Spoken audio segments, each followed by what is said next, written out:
Voilà, donc nous sommes là pour 20 minutes de conférence donc sur le thème de l'accompagnement des personnes atteintes d'une maladie d'Alzheimer ou d'une maladie apparentée. Et puis, comment la médiation animale et notamment la médiation avec les équidés peut être une possibilité tout à fait pertinente dans la relation aux personnes qui, du fait de la maladie, vont avoir de plus en plus des soucis de communication et voilà, d'interaction. Donc le sommaire avec quelques éléments sur l'association à laquelle j'appartiens, France Alzheimer, sur la maladie elle-même et les symptômes, leur évolution avec le temps, les capacités préservées. Il y a des choses en effet qui sont atteintes, mais d'autres qui sont préservées, et c'est là-dessus que l'on va s'appuyer dans notre interaction avec les personnes malades. Et puis comment quelques éléments repères pour savoir comment communiquer au niveau verbal, mais également au niveau non verbal avec ces personnes malades. Voilà, donc France Alzheimer est une association qui a été créée par des familles il y a 35 ans maintenant et qui a 4 missions principales. La première et certainement la plus importante, c'est soutenir les familles qui accompagnent un proche, mais également soutenir les personnes qui sont concernées par la maladie. Nous avons également pour mission d'informer l'opinion. C'est vrai que longtemps, ces familles, ces aidants dits familiaux, sont un peu restés dans l'invisibilité et qu'il était nécessaire d'alerter les pouvoirs publics du rôle qu'ils jouaient tout au long de la maladie, d'autant plus que c'est une maladie qui n'est pas une maladie fulgurante, c'est une maladie qui s'inscrit sur plusieurs années. On considère que c'est une moyenne à peu près de 15 ans de maladie. Et donc, il était nécessaire de sensibiliser le grand public, mais les pouvoirs publics pour reconnaître cette implication des aidants et leur apporter donc des dispositifs de soutien tout au long de l'accompagnement de leurs proches. Nous avons aussi pour mission donc de apporter une contribution financière et nous sommes le premier financeur associatif à aider la recherche en sciences médicales et en sciences humaines, car comme vous le savez peut-être, c'est malheureusement une maladie pour laquelle aujourd'hui nous n'avons pas de réponse thérapeutique curative. Nous ne savons pas guérir la maladie d'Alzheimer ni empêcher qu'elle survienne, même s'il y a quelques facteurs de prévention et notamment tous les facteurs dits de protection cardiovasculaire. Et donc, dans ces missions auprès des familles et des personnes malades, nous avons notamment une mission de formation. C'est une maladie complexe, difficile à identifier. Ça n'est pas comme un handicap physique où on se rend compte immédiatement de la difficulté d'une personne à marcher, à voir, à entendre.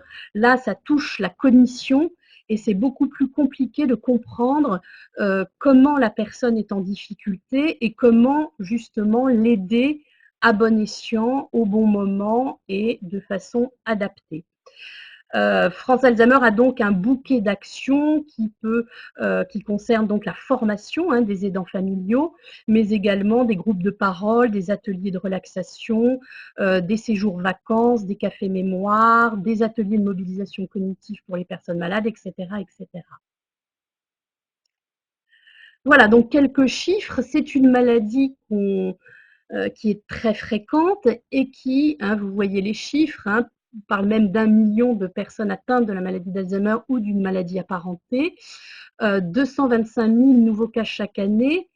C'est aussi une maladie, alors c'est une maladie qui est d'autant plus fréquente qu'on avance en âge, et pour autant, c'est une maladie qui est à dissocier du vieillissement normal. C'est souvent une question qu'on nous pose, mais finalement, est-ce que c'est pas normal en vieillissant de perdre sa mémoire? Eh bien, dans une certaine mesure, oui, mais il y a un moment où ces problèmes de mémoire, accompagnés d'autres problèmes cognitifs, deviennent pathologiques et il y a une cause qui est une maladie neurodégénérative qui fait mourir les cellules du cerveau dans les régions supérieures du cerveau. Voilà, mais il y a aussi des personnes qui sont affectées avant 65 ans et parfois même dès l'âge de 45 ans, et donc qui entraînent des conséquences évidemment plus difficiles encore pour l'entourage familial et la personne elle-même. Une maladie bien sûr redoutée parce que, comme je l'ai déjà dit, c'est une maladie qui ne se guérit pas, qui en plus touche le cerveau, qui touche notre identité en quelque sorte, et surtout touche notre autonomie puisque au fur et à mesure de la maladie, on va être de plus en plus en difficulté pour s'occuper de soi-même et répondre à nos différents besoins. Alors, quelques éléments sur la maladie d'Alzheimer et les symptômes qui vont évoluer au fur et à mesure du temps. Le premier des symptômes, c'est ce qu'on appelle le syndrome amnésique, c'est-à-dire notre mémoire. Tout d'abord, la personne va avoir des difficultés à enregistrer de nouvelles informations. Par contre, elle va tout à fait être en mesure de rappeler et de se souvenir des informations anciennes. Et parfois même en début de maladie, on a le sentiment que la personne est presque plus compétente que son entourage à rappeler des souvenirs familiaux, par exemple anciens. Par contre, se rappeler de ce qu'elle a mangé à midi, du rendez-vous chez le dentiste le lendemain, tout ça, ce sont des informations qui n'arrivent pas à s'enregistrer. Mais il va quand même, malheureusement, avec l'évolution de la maladie, la mémoire ancienne va également être touchée et c'est comme si la personne perdait ses souvenirs des plus récents vers les plus anciens. Ce qui peut faire qu'une personne malade prenne son fils pour son conjoint, ait le sentiment qu'elle est encore en activité professionnelle. Enfin, ce n'est pas une production délirante, c'est simplement qu'elle ne peut plus restituer de certains de ces épisodes de vie des plus récents vers les plus anciens. Donc, le syndrome amnésique, il est vraiment au premier plan et accompagné aussi de troubles attentionnels importants qui font par exemple que la personne ne peut plus traiter plusieurs informations en même temps, ne peut plus faire plusieurs choses en même temps.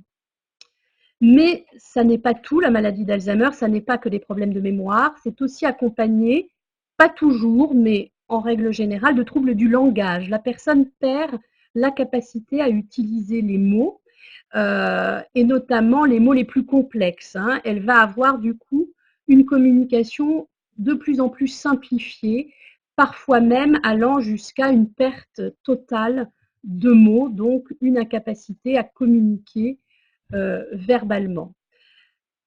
Elle va également avoir des difficultés de planification, de jugement, de savoir par exemple que quand il fait -2 le matin et qu'on est au mois de décembre, eh bien, il est nécessaire de mettre des vêtements qui sont adaptés. Voilà, ça c'est des troubles du jugement. Elle va avoir des difficultés à planifier aussi, par exemple, un repas de famille. Organiser un repas, c'est une série de tâches qu'elle ne va plus savoir faire dans l'ordre. Donc tout ça, ça va être aussi touché assez rapidement dans la maladie. Plus tardivement, après quelques années de processus évolutif, elle va aussi avoir du mal à réaliser les gestes du quotidien. Par exemple, faire cuire des pâtes, il va falloir enchaîner une série de gestes qui vont de mettre de l'eau dans la casserole, puis la mettre sur le feu, puis attendre qu'elle bout, puis plonger les pâtes, puis les mettre dans la passoire.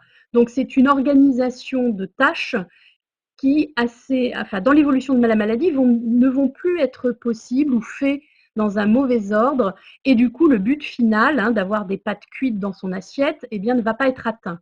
Et cet exemple des pâtes va toucher toutes les catégories de la vie quotidienne. C'est tout autant au moment de la toilette, de prendre sa douche, de se brosser les dents, de s'habiller, enfin. Et souvent, donc, quand les troubles praxiques s'installent, eh bien, ça a une incidence très importante, évidemment, sur l'autonomie de la personne.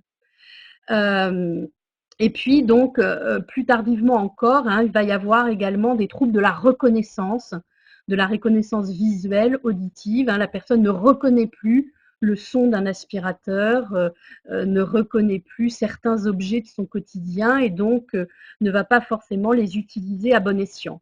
Bref, une maladie qui évolue dans le temps, avec des symptômes qui apparaissent progressivement, dans un ordre qui n'est pas toujours le même d'ailleurs chez chaque patient. Donc on a vraiment le sentiment qu'il va falloir s'adapter à chaque situation et à chaque patient, voilà, au fur et à mesure du temps.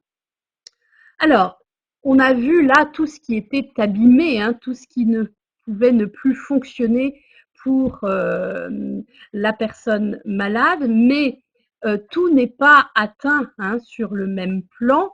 Et peut-être qu'en effet, la personne va avoir des problèmes pour enregistrer les informations à court terme, mais par contre, pendant tout un temps, on va pouvoir la mobiliser sur des informations plus anciennes. Donc, c'est important d'ailleurs de connaître un peu l'histoire de vie de la personne quand on la rencontre, pour pouvoir la stimuler. Par exemple, si on sait que la personne était agricultrice, eh bien, c'est important, c'est intéressant, plutôt que de lui demander ce qu'elle a mangé à midi, de la mobiliser sur son travail antérieur. Vous voyez, donc de vraiment essayer d'aller stimuler la personne là où elle est encore compétente et éviter le plus possible de la mettre en situation d'échec en lui demandant des choses qu'elle ne peut plus rappeler. Et puis, si la maladie touche la cognition, la mémoire, le langage, l'attention, la planification, elle ne touche pas les capacités perceptives, percevoir dans le moment présent, voilà, percevoir visuellement, tactilement, et on le voit sur la photo qui illustre cette slide, il y a cette perception de ce poney qui chatouille cette dame âgée, eh bien tout ça va être ressenti tout à fait normalement et même peut-être avec encore plus d'acuité. Et puis les capacités émotionnelles et affectives restent très, très présentes et c'est là-dessus qu'on va s'appuyer pour communiquer avec la personne. Donc, oui, vivre dans l'instant présent, au moment, et mobiliser la personne sur ce qui se passe dans l'ici et maintenant, sans voilà, vraiment profiter avec elle de ce qui se passe dans le moment, et puis savoir aussi que les personnes vont être extrêmement sensibles au climat relationnel. Si elles sentent qu'il y a de la bonne humeur, qu'il y a de la détente, que on ne va pas leur demander des choses qu'elles ne peuvent pas faire, qu'on les met dans un climat de confiance, eh bien elles vont être extrêmement sensibles à ce climat et à la qualité de ce climat émotionnel. Voilà, donc, comme je vous le disais, la communication verbale, faire appel à sa mémoire, eh bien, ça devient difficile, mais on peut médiatiser la communication et la relation en utilisant plusieurs médias qui peuvent être la musique, qui peuvent être la peinture, qui peuvent être l'activité physique, mais qui peuvent être aussi l'animal, et notamment dans le sujet qui nous concerne aujourd'hui, le cheval. Il va y avoir quelque chose de très spontané, de très direct dans cette relation à l'animal, de pouvoir le caresser, de pouvoir sentir sa chaleur, de percevoir ses mouvements, son contact. Et puis, le cheval ne va pas mettre la personne en situation d'échec. Le cheval ne va pas lui demander des choses qu'elle ne va pas savoir faire, contrairement à l'humain. Et donc, il y a souvent quelque chose de très immédiat qui se met en place. Donc, qui se met en place dans le moment. Et puis, c'est aussi la possibilité pour la personne, en caressant, peut-être en brossant l'animal, de se sentir immédiatement dans d'une position d'utilité sociale, hein, de pouvoir faire quelque chose pour l'autre. Hein. Et quand on est malade d'Alzheimer, on est plutôt dans la situation inverse. Hein. Ce sont les autres qui font pour nous. Et du coup, là, il y a quelque chose qu'elles peuvent faire pour l'animal. Et puis, ce contact perceptif, hein, tactile avec l'animal, peut aussi être comme une petite Madeleine de Proust et faire émerger chez les personnes des souvenirs anciens, parfois très anciens, et qui vont susciter du plaisir, de la satisfaction. Voilà, donc je vais passer rapidement sur cette slide. Hein. On voit que pour accompagner une personne malade, on va compenser ses difficultés cognitives, mais pas faire complètement à la place de l'autre, hein, et apporter surtout une aide au moment opportun, pas trop anticiper les besoins de la personne, lui laisser la possibilité de faire et intervenir si nécessaire pour permettre à la personne de garder du pouvoir d'agir et du pouvoir de décision. On va, comme je l'ai déjà dit, s'appuyer non pas sur ce qu'elle ne sait plus faire, mais sur ce qu'elle sait encore faire, c'est-à-dire les capacités préservées pour la mettre le plus possible en situation de réussite. Et pour ce faire, on va aménager les activités qu'on lui propose en adaptant aux possibilités de chacun, mais aussi aux envies de chacun. Hein, la personne sera d'autant plus compétente qu'elle est motivée par l'activité qu'on lui propose. Donc, adapter et médiatiser la communication, hein, comme je viens de le dire, pour permettre aussi de maintenir une vie sociale dans un contexte relationnel sécurisant. Voilà, mettre la personne en confiance, créer un climat voilà, calme, rassurant, voilà. Et puis aussi, à un moment donné, s'appuyer sur la communication verbale, mais je vais y revenir juste après. Donc, quelques recommandations pour communiquer verbalement avec une personne atteinte de maladie d'Alzheimer. Voilà, laissez le temps. Le temps de ces personnes n'est pas le même que le nôtre. Pour elles, comprendre un message, l'analyser et pouvoir formuler une réponse demande, du fait de l'altération cérébrale, plus de temps. Donc, il faut plus de temps aux personnes pour traiter les informations et y répondre. Donc, laissez le temps, ne pas trop se précipiter ou vouloir répondre à leur place. Laissez le temps de faire l'action. Adoptez un ton de voix rassurant et doux, je l'ai déjà dit. Signifiez votre compréhension aussi, c'est très important, même si vous n'avez peut-être pas compris l'entièreté du message, mais de signifier en tout cas qu'on a compris une partie du message. Et peut-être parfois dire, j'ai bien compris que vous me disiez que vous étiez peut-être un peu apeuré par le cheval, mais voilà, de reformuler aussi ce qu'on a compris, et de permettre éventuellement à la personne de compléter. Encourager la personne à s'exprimer, mais en utilisant des mots simples et précis, pas trop de questions à tiroir, une question qui appelle une réponse, pas plusieurs messages à la fois, questions à la fois. Voilà, poser aussi des questions qui concernent ce que vous êtes en train de vivre. Alors, vous pouvez aussi, comme je l'ai dit tout à l'heure, mobiliser la mémoire ancienne et éventuellement aller voir si la personne a des informations, des souvenirs qui concerneraient voilà, le passé. Mais ne pas insister si on voit que rien n'émerge. On peut répéter plusieurs fois calmement la question si besoin et reformuler. Et puis l'humour est un bon allié. On peut voilà, rire, blaguer, et on voit que la personne est extrêmement sensible à ce type voilà, de communication.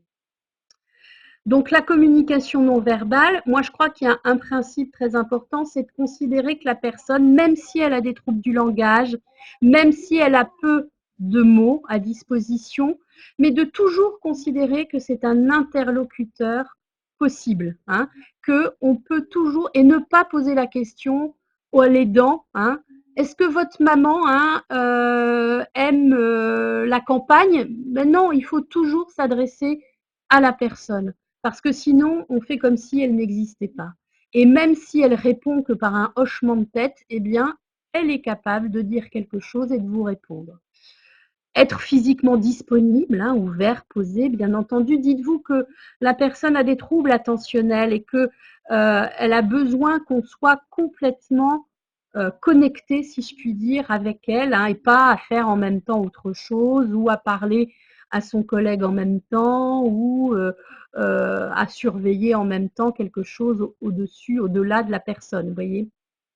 Prendre le temps, hein, donc ça rejoint ce que je disais tout à l'heure sur le temps de la personne n'est pas notre temps à nous. Et puis pour connecter, hein, et prendre contact avec elle, bien la regarder en face, lui parler en étant à sa hauteur. Euh, on peut même aussi, hein, accompagner ces recommandations d'une pression de la main, hein, voilà, tout ce qui va mettre en confiance, qui va rassurer, qui va favoriser la communication et la relation. Voilà, donc pour terminer, hein, parce que le temps file, vous dire que donc l'association France Alzheimer, hein, est un réseau avec 99 associations réparties sur l'ensemble des départements et donc 2500 bénévoles engagés, hein, et puis des professionnels, notamment psychologues, art-thérapeutes, musicothérapeutes, qui animent et co-animent, hein, donc des actions de proximité, de soutien et d'accompagnement donc pour les personnes malades et leurs familles. Voilà, du côté de la fédération, hein, 300 poney clubs ou centres équestres labellisés et des acteurs de proximité présents sur tout le territoire, un réseau émaillage, hein, qui interagit. Voilà, je vous remercie donc pour votre attention, hein, j'espère que j'ai été claire. Pour en savoir plus, vous avez le site institutionnel de France Alzheimer sur lequel vous trouvez notre carte de France et du coup les contacts de chaque association départementale avec qui, hein, vous pouvez entrer en relation, communiquer et pourquoi pas engager des partenariats, des actions communes. Et puis le site institutionnel de la FAE.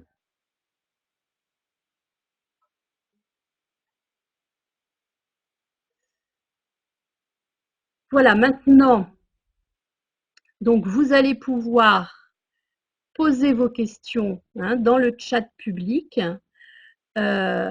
Et en attendant, je vous informe avec cette dernière slide donc des prochaines, hein, webconférences organisées par l'Institut. Donc le jeudi 30 janvier, raisonner son investissement, c'est primordial. Le mardi